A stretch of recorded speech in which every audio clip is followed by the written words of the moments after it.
Halo semuanya, selamat datang kembali di channel Ruang Film. Sebuah informasi untuk kalian penikmat konten spoiler.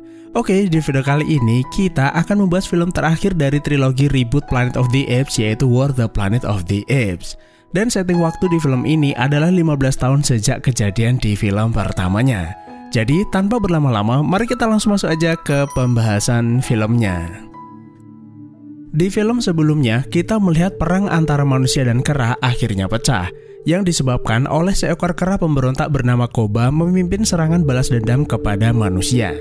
Manusia akhirnya meminta bantuan darurat pada militer AS yang tersisa bernama Alpha Omega untuk memusnahkan para kera. Pasukan tersebut dipimpin oleh seorang kolonel manusia yang sangat kejam dan tanpa ampun menghabisi siapapun yang menentangnya. Sedikit informasi buat teman-teman, Alpha Omega di film originalnya sebenarnya adalah bom kiamat yang dimiliki tentara manusia. Bom tersebut sangatlah kuat hingga sanggup menghancurkan planet bumi di ending film kedua. Salah satu pemeran utama bernama Taylor terpaksa meledakkannya karena muak melihat manusia dan kera saling membunuh. Namun bom tersebut kembali eksis setelah terjadi time travel pada film ketiganya di mana Caesar baru dilahirkan. Congratulations.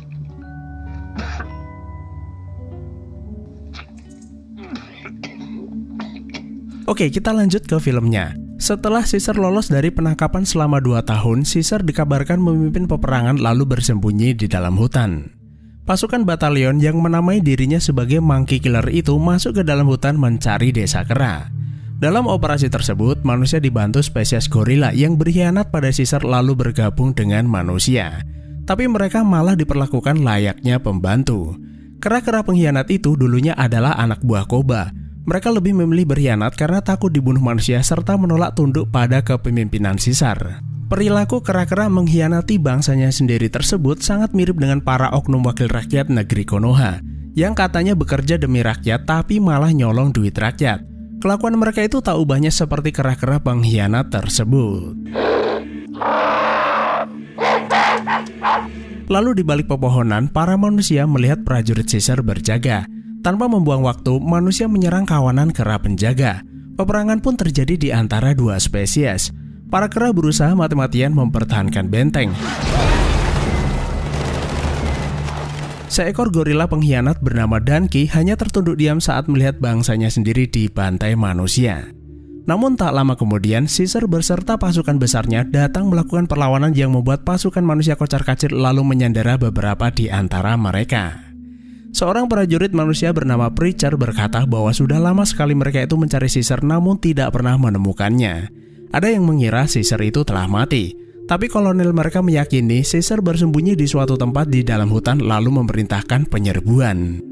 Caesar berkata bahwa dia tidak memulai perang ini. Pelakunya adalah Koba dan sudah ia bunuh dengan tangannya sendiri. Caesar berperang hanya untuk melindungi bangsanya. I did not start this war. Must fear. I don't fear you. Lalu Danki, si gorila pengkhianat memperingatkan Caesar tidak akan selamat dari manusia. Mereka punya kekuatan besar. Lebih baik bergabung dengan manusia daripada mati terbunuh. Lalu Caesar meminta Winter, gorila albino, mengurung Danki, kemudian membawa tahanan manusia ke perbatasan hutan. Caesar punya pesan bahwa mereka tidak akan berperang selama manusia tidak mengganggunya. Pembebasan mereka adalah bukti bahwa bangsa kera bukanlah binatang kecil.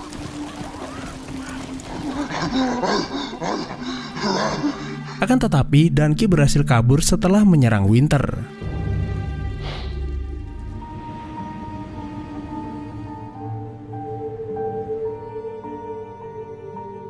Koba still haunts us. Setelah kembali ke desa, Caesar merenungi perbuatan Koba. Dalam hatinya, ia mengakui jika ia salah menilai Koba. Koba ternyata menyimpan dendam terhadap apa yang dilakukan manusia selama di laboratorium. Namun Maurice tidak menyalahkannya. Tidak ada yang tahu dalamnya kegelapan di dalam hati Koba. Lalu mereka dikejutkan kedatangan si Mata Biru dan Roket yang sudah lama pergi dari desa. Mata Biru memberitahu bahwa mereka telah menemukan tempat aman di seberang gurun untuk memulai kehidupan baru. Namun tempat itu sangatlah jauh. Migrasi ke tempat tersebut membutuhkan lebih dari sekedar rencana. Jumlah warga kera sangat banyak dan perjalanan mereka bisa menarik perhatian tentara manusia.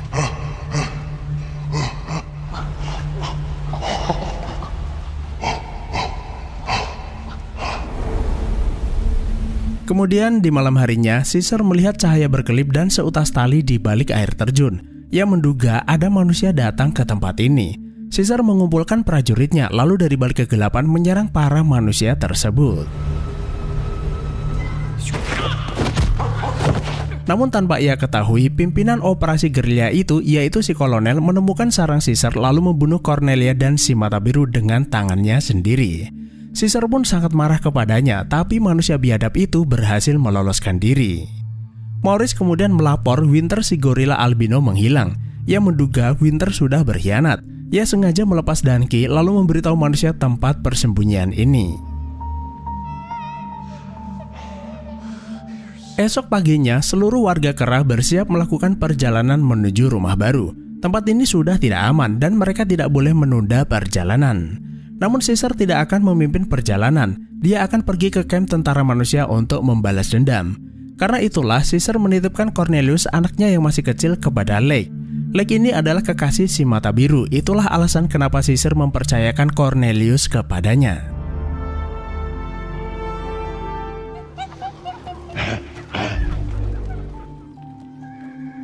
Setelah Caesar berpamitan, Maurice, Rocket, dan Luka diam-diam mengikutinya. Maurice bilang dia mengetahui lokasi di mana manusia membangun markas sementara. Mereka akan menemani Caesar demi keamanan dirinya. Tak lama kemudian, sampailah mereka ke sebuah perkampungan kecil. Lalu muncul seseorang membawa kayu bakar. Tiba-tiba laki-laki itu mengeluarkan senjata. Untungnya Caesar menembaknya terlebih dahulu.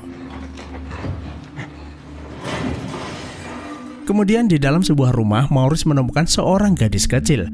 Maurice bertanya kenapa dia ada di sini, tapi ternyata gadis itu tidak bisa berbicara. Maurice merasa kasihan pada gadis itu lalu minta izin Caesar untuk membawanya. Ia beralasan anak itu tidak bisa hidup sendirian di tempat ini. Meski awalnya menolak, rasa peri kemanusiaan Caesar mengizinkan Maurice membawanya. Kalau teman-teman bertanya kenapa Mimin menyebut Caesar berkepri kemanusiaan padahal dia itu seekor kera, karena peri kemanusiaan punya arti peduli kepada manusia. Sedangkan peri kekeraan artinya peduli sesama kera. Jadi nggak salah kalau Caesar berkepri kemanusiaan karena yang ia pedulikan adalah manusia. Setelah menempuh perjalanan melalui tepi pantai, sampailah mereka ke markas manusia. Adegan di mana Caesar melewati tepi pantai ini mirip dengan adegan Taylor dan seorang gadis bisu di film pertamanya, di mana saat itu mereka berdua menuju area terlarang. Dari kejauhan, Caesar melihat Winter ada di dalam camp tersebut lalu diam-diam masuk ke dalam. Winter terkejut akan kedatangannya, tapi ia mengerti kalau Caesar mencari orang yang bertanggung jawab atas serangan manusia di desa Kera. Sayangnya, kolonel kejam yang ia cari pergi menuju markas militer yang ada di perbatasan. Winter mendengar akan datang pasukan besar dari utara. Entah apa tujuannya, tapi ia akan menyambutnya di sana. Alasan Winter mengkhianatinya karena Danki dan kolonel menjanjikan keselamatannya jika memberitahu di mana lokasi persembunyiannya. Karena itulah Winter sengaja melepas Danki sebelumnya. Akan tetapi Winter tidak tahu akibat perbuatannya tersebut Cornelia dan si mata biru tewas terbunuh. Tiba-tiba dua orang tentara yang ada di balik tenda mendekat. Caesar buru-buru mencekik Winter mencegahnya berteriak. Namun karena saking kuatnya Winter kehabisan nafas lalu mati. Dalam kesunyian malam, Caesar melihat bayang-bayang Koba. Koba berkata bahwa kera tidak membunuh kera. Kebencian akan balas dendam yang dirasakan Koba pun seolah menular kepadanya. Esok paginya, Caesar dan yang lain melihat para tentara itu meninggalkan camp lalu mengikuti kemana mereka pergi. Lalu sampailah mereka ke sebuah pegunungan bersalju. Perjalanan mereka terhenti saat mendengar suara tembakan yang ternyata para tentara itu menembak anggotanya sendiri lalu menimbunnya dengan salju. Belum diketahui apa alasan para tentara itu melakukannya. Namun Caesar mendapati fakta bahwa tentara yang ditembak itu semuanya bisu alias tidak bisa berbicara. Karena kasihan, Caesar menembak mereka untuk menghentikan penderitaan. Caesar, Rocket, Maurice, dan Luka naik sebuah menara untuk memantau situasi. Namun tanpa mereka sadari ada sosok misterius diam-diam mendekati kuda tunggangan mereka lalu mencuri senjata. Aksi tak terpujinya itu diketahui Luka lalu kabur terbirit-birit. Caesar dan yang lainnya langsung mengejar. Tapi sosok misterius itu menghilang di balik reruntuhan bangunan. Caesar melihat jejaknya mengarah ke tempat persembunyiannya yang ternyata sosok itu adalah seekor simpanse. Bad ape. Simpanse itu menyebut dirinya Bad Ape atau si kera nakal, julukan yang ia dapat saat masih berada di kebun binatang. Bad Ape meminta maaf karena mengira mereka adalah komplotan manusia setelah melihat ada anak perempuan di atas kuda. Sudah lama Bad Ape tinggal sendirian di tempat ini dan tidak melihat ada kera lainnya. Tapi bagi Maurice dan yang lain, keberadaan Bad Ape menandakan bahwa masih ada banyak kera di belahan bumi lainnya. Bad Ape kemudian berbagi makanan. Makanan itu ia dapat dari sebuah tempat di mana banyak sekali manusia jahat membunuh manusia-manusia yang sakit.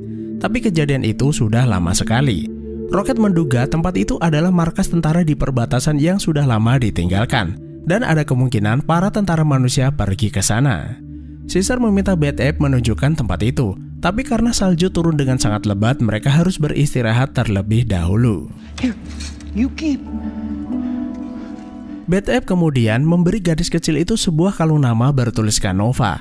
Maurice langsung terpikirkan untuk memanggil anak itu dengan sebutan Nova. Nah, kalau teman-teman nonton film pertama versi originalnya, karakter Nova ini terinspirasi pada Nova yang ada di film tersebut. Nova. Surprise, you go to the head of the class. Nova. Dia adalah wanita cantik yang tidak bisa berbicara, yang disebabkan manusia saat itu mengalami kemunduran peradaban setelah peperangan besar. Mereka menjadi sangat primitif dan tidak bisa berbicara, di mana para kera menjadi spesies cerdas yang menguasai permukaan bumi, sedangkan manusia hidup seperti kera dan diperlakukan bagai binatang. Malam harinya, Bad Ape melihat Caesar begitu sedih saat menatap Nova. Caesar bercerita kalau dia punya seorang anak tapi dibunuh manusia. Itulah alasan kenapa ia ingin mendatangi kamp perbatasan untuk membalas dendam. Esok paginya, Nova ingin memetik bunga di sebuah pohon, tapi tubuh kecilnya kesulitan meraihnya. Luka berbaik hati mengambilkannya lalu memasang pada telinga Nova. Setelah itu, mereka berlima berangkat menuju kamp perbatasan. Di tengah jalan, Nova yang kehausan melihat Caesar sedang minum air. Karena terus diperhatikan, Caesar pun memberikan botol minumannya kepada Nova. Sampai perbatasan kamp militer, mereka mengendap-endap karena melihat ada banyak tentara manusia berkeliaran. Tiba-tiba mereka diserang tentara yang sedang berpatroli. Rocket dan Luka menghentikannya, tapi sayangnya senapan bermata pisau itu menusuk dada Luka yang membuatnya sekarat. Luka berkata mungkin dia tidak akan bertahan, tapi setidaknya ia berhasil melindungi Caesar. Melihat Luka terluka, Nova sangat bersedih lalu memberikan bunga yang ia berikan kepadanya sebelumnya.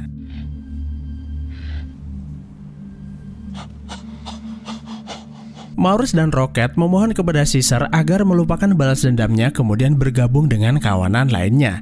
Luka telah mengorbankan nyawanya dan ia tidak ingin mereka mengalami nasib yang sama. Jika diteruskan, maka lama-kelamaan Caesar akan seperti Koba. Akan tetapi, Caesar malah berkata manusia harus membayar perbuatannya. Pertarungan ini adalah pertarungannya, lalu meminta Maurice dan yang lain segera bergabung dengan yang lainnya. Saat Caesar mendekati di mana markas militer itu berada, Caesar melihat pemandangan yang sangat mengerikan, yaitu para kera mati dalam keadaan terpasung.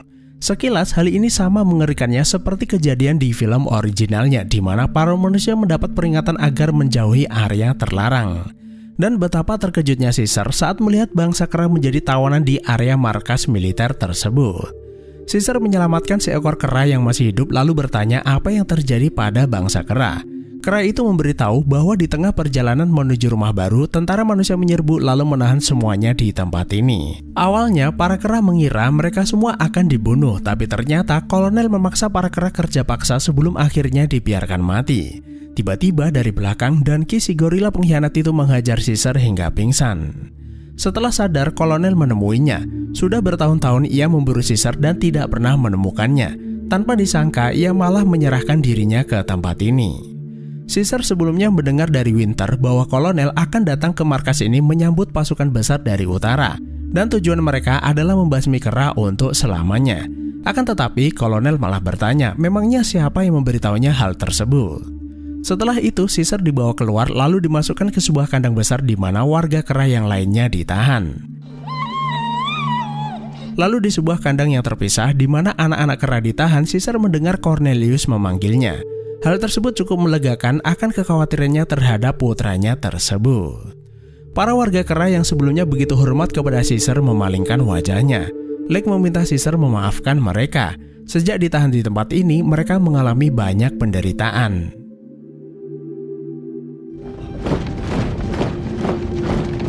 Esok paginya, para tentara berkumpul apel pagi, tapi si kolonel malah sibuk mencukur gundul kepalanya yang sebenarnya sudah tidak ada rambutnya.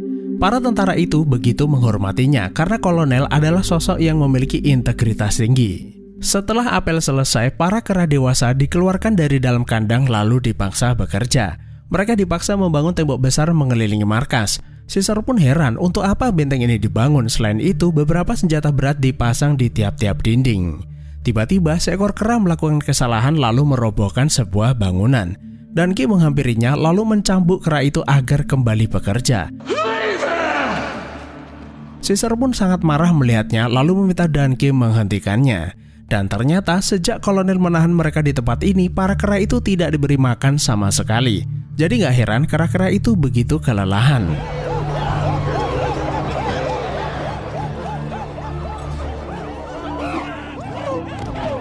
Mendengar teriakan Caesar, para kera menjadi semangat melakukan perlawanan.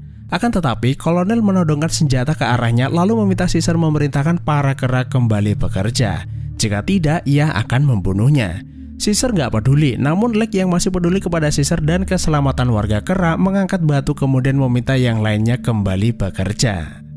Sementara itu di atas tebing, Maurice, Rocket, Bad Ape, dan Nova diam-diam memperhatikan para kera yang sedang diperbudak.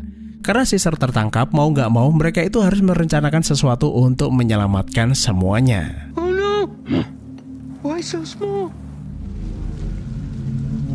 Lalu di malam harinya, Caesar dipasung agar tidak berulah. Danki mendatanginya lalu bertanya apa yang dijanjikan kolonel padanya jika para kera sudah dibunuh.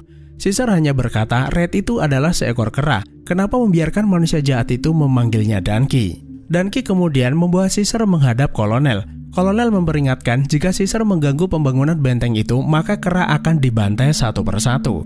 Caesar akhirnya mengerti, pasukan yang datang dari utara bukan ingin bergabung, melainkan ingin berperang melawannya.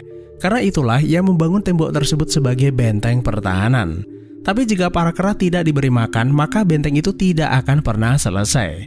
Lalu apa alasan manusia saling berperang dan apa alasan sebenarnya kolonel membunuh tentaranya sendiri? Padahal saat anak buahnya ditangkap, Caesar menunjukkan belas kasihannya pada manusia dengan membebaskan tentara tersebut. Bukannya membalas budi, tapi kolonel malah diam-diam menyerang lalu membunuh anak dan istrinya. Kolonel pun sangat terkesan dengan kecerdasan dan analisa Caesar serta kepribadiannya yang mendekati manusia. Kolonel berpendapat suatu saat nanti jika dibiarkan, para kera akan menggantikan manusia. Hal tersebut adalah hukum alam, dan ironisnya manusialah yang menciptakan kera cerdas. Manusia memang sudah berlebihan, menentang alam, berusaha menaklukkannya demi hasrat yang tak terpuaskan. Karena itulah alam menghukum manusia karena kesombongannya. 10 months ago, I sent out recon units to look for your base. Sekitar 10 bulan yang lalu, ia menugaskan anggotanya mengintai desa kera yang gak lain adalah anaknya sendiri. Sepulang dari sana, tiba-tiba dia berhenti berbicara. Perilakunya menjadi primitif dan bertingkah seperti binatang. Dan anehnya, perawat yang merawatnya juga berhenti berbicara. Petugas medis pun akhirnya menyimpulkan bahwa flu simian yang sebenarnya diidap manusia kebal telah bermutasi. Hal ini sesuai dengan apa yang dikatakan Dreyfus di film kedua, bahwa manusia yang tidak sakit sebenarnya sudah terkontaminasi flu simian tapi kebal terhadapnya. Dan jika virus yang bermutasi itu menyebar menular kepada manusia yang lain, maka berakhirlah sudah peradaban manusia. Manusia akan berperilaku seperti Tarzan, tidak bisa berbicara ataupun berpikir, yang menjadikan manusia layaknya binatang. Satu-satunya cara agar virus itu tidak menular adalah dengan membunuh semua orang yang terinfeksi, lalu membakar barang-barang mereka yang mungkin saja terkontaminasi. Sebagian manusia menentang dan menganggap tindakannya itu tidak bermoral, hingga suatu hari anggotanya melaporkan tindakannya kepada atasannya di utara. Lalu mereka berusaha meyakinkannya bahwa penyakit ini bisa diobati. Dan saat itulah kolonel menyadari bahwa manusia tidak belajar dari kesalahan di masa lalu. Siapapun yang berani menentang keputusannya maka akan berakhir dengan kematian, sekalipun itu adalah atasannya sendiri. Dan jika mereka ingin menghentikannya, maka mereka harus datang ke sini dan melakukannya sendiri. Pasukan dari utara mungkin akan datang dalam jumlah yang besar, tapi mereka punya senjata yang cukup untuk berperang. Akan tetapi, dibandingkan dengan batalionnya, mereka sebenarnya lebih takut pada kera. Jika nantinya perang ini dimenangkan oleh mereka, maka mereka adalah manusia terakhir di planet ini.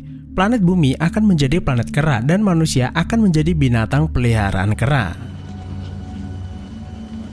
Sementara di luar, Maurice dan Rocket mendekati gerbang. Mereka ingin menyelinap masuk, tapi Bad Ape ketakutan kemudian menjauh.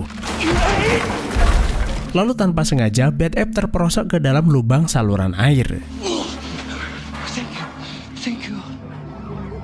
Esok paginya, Kolonel memerintahkan anak buahnya memberi kera makan. Dari kejauhan, Caesar melihat Lake berterima kasih padanya. Meski dipasung dalam keadaan lelah dan lapar, Caesar tidak masalah selama rakyatnya kenyang. Tidak seperti pejabat Konoha, di saat rakyatnya mengeluh dan kesusahan ekonomi, mereka sibuk melakukan korupsi dan pencitraan. Kemudian di dalam saluran air, Maurice dan Rocket mendapati kalau saluran itu terhubung tepat di bawah kandang kera. Lalu di luar, saat Bad Ape dan Nova lagi nunggu Rocket dan Maurice, Nova tiba-tiba berjalan mendekati gerbang. Bad Ape memintanya jangan masuk ke sana, tapi Nova mengabaikannya. Tanpa rasa takut, Nova mendekati kandang di mana Caesar dikurung sendirian dan sengaja tidak diberi makan dan minum. Lalu Nova memberikan boneka miliknya untuk membangunkannya. Kemudian ia mengambil ember berisi air yang ada di dekatnya lalu diberikan kepada Caesar. Bahkan Nova nekat mengambil makanan di kandang sebelah. Caesar sangat terharu akan kebaikan dan keberanian Nova. Para kera yang ada di kandang seberang juga memberikan semangat kepada Caesar agar tidak menyerah kepada manusia. Tiba-tiba patroli mendatangi kandang karena melihat ada gerak-gerik mencurigakan. Tidak ada pilihan, Rocket terpaksa masuk ke dalam camp mengalihkan perhatian penjaga. Tanpa basa-basi, Donkey langsung menghajar Rocket lalu memasukkannya ke dalam kandang. Dan ternyata Rocket itu sengaja masuk ke dalam. Ia memberitahu Caesar melalui bahasa isyarat kalau ia dan Maurice punya rencana kabur dari tempat ini. Esok paginya, Kolonel memerintahkan anak buahnya mempekerjakan Caesar sendirian di tambang. Tapi ia menemukan sesuatu yang aneh di dalam kandang, yaitu boneka yang diberikan Nova sebelumnya. Kolonel curiga siapa yang menaruh benda itu di dalam kandang lalu membawanya. Saat bekerja, Rocket memberitahu rencana mereka kepada Caesar menggunakan bahasa isyarat. Caesar kemudian meneruskan informasi camp militer kepada Maurice dan Bad Ape yang ada di luar. Malam harinya, para kera dikembalikan ke dalam kandang termasuk Caesar. Donkey memperingatkan setelah tembok itu selesai, Kolonel akan membunuh semua kera.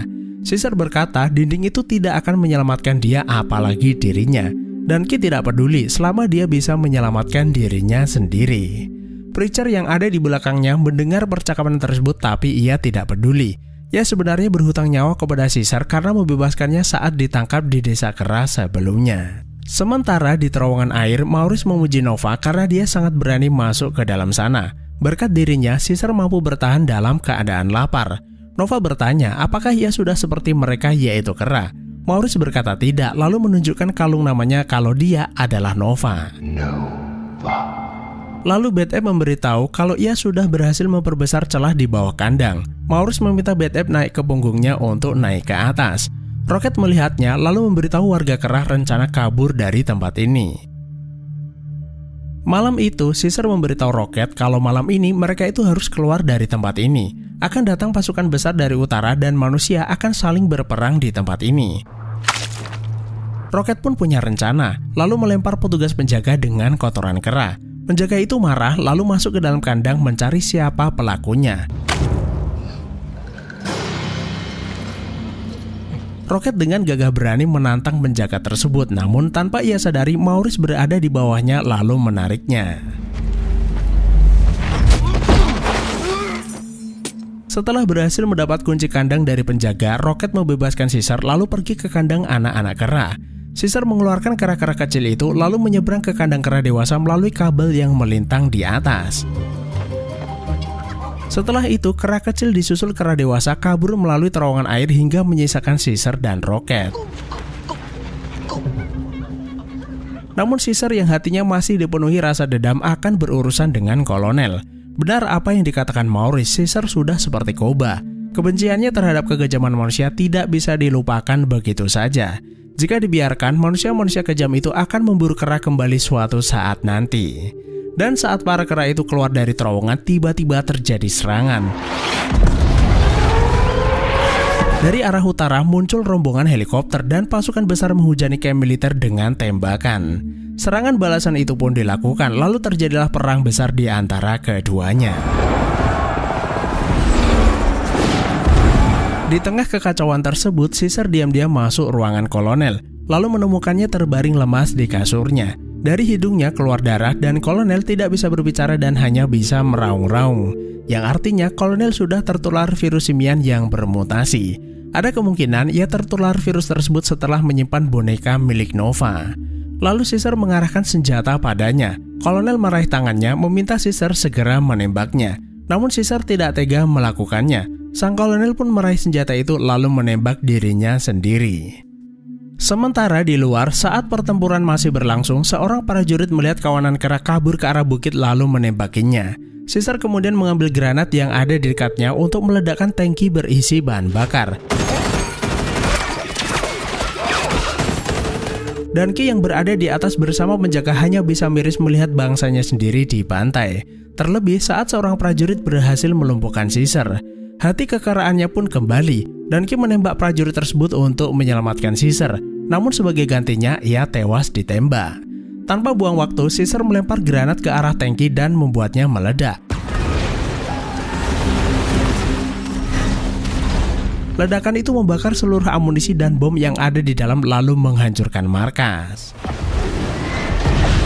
Bersamaan dengan itu, pasukan besar dari utara berbondong-bondong mendatangi markas sambil berteriak kegirangan, tanda mereka telah memenangkan pertempuran.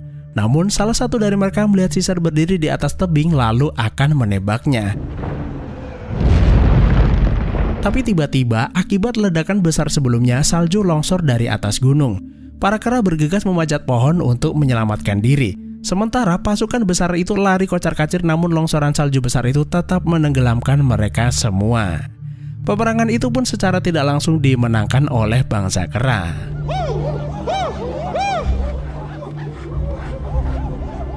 Setelah perang besar tersebut, Caesar segera memimpin warga kera berhijrah menuju rumah baru mereka. Maurice yang sudah terlanjur sayang dengan Nova pun diajak ke tempat baru tersebut. Di tempat itulah peradaban kera selanjutnya akan dimulai. Namun Caesar yang sebelumnya terluka karena anak panah mulai lemah. Caesar meminta Maurice yang berada di sampingnya tidak mengkhawatirkannya. Para kera sudah berada di rumah sekarang, dan sudah saatnya warga kera melanjutkan kehidupan tanpa harus bergantung kepadanya. Dalam pesan terakhirnya, Caesar meminta Maurice menjaga Cornelius. Kelak suatu hari nanti dia akan menjadi pemimpin bangsa kera. Saat melihat warganya begitu bahagia dengan rumah baru mereka, Caesar meneteskan air mata kemudian terbaring dan akhirnya film pun selesai. Film ketiga ini merupakan penutup dari trilogi Planet of the Apes versi reboot. Meski menghadirkan cerita baru, namun versi reboot ini masih terinspirasi beberapa adegan yang ada di film originalnya. Jika perkataan kolonel benar bahwa virus simian yang bermutasi akan membuat peradaban manusia mengalami kemunduran, maka film ini bisa menjadi prequel film pertama Planet of the Apes versi originalnya, di mana manusia menjadi sangat primitif sementara kera menjadi cerdas. Saat itu, bumi tahun 3978 sudah menjadi Planet of the Apes. Manusia adalah spesies primitif, tidak bisa berbicara bahkan bertingkah seperti binatang. Manusia menjadi primitif setelah perang besar terjadi di dunia, ditambah mutasi flu simian yang membuat kecerdasan manusia menurun. Apa yang terjadi di bumi saat itu adalah gambaran peristiwa berabad-abad setelah perang besar yang terjadi. Hal itulah yang menjadi alasan kenapa film ini diberi judul Planet of the Apes atau Planet Kera. Adegan di mana Caesar menangis di akhir film sama seperti di ending film kelima di mana patung Caesar mengeluarkan air mata.